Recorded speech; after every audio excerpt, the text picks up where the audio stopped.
Алматы қаласының орталық армия үйінде аналар жүрегі сарбаздар аналар комитеті қоғамдық ұйымының бастамасымен патриотизм және отанға деген сүйіспеншілік әрбір командирдің міндеті тақырыбында республикалық 3-ші форум өтті.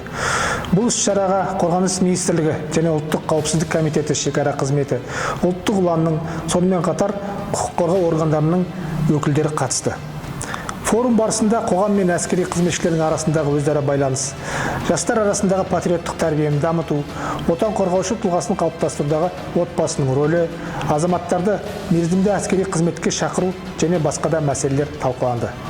Сарбаздар аналары комитетінің өкілдері тұрақты түрде әскерлердегі сарбаздар мен олардың ата-аналарымен өзара қарым-қатынас орнатып, тығыз жұмыс жасауда. Сегодня мы проводим 3-й республиканский форум в городе Алматы. Мы его посвятили командирам по воспитательной работе. Почему посвятили его командирам?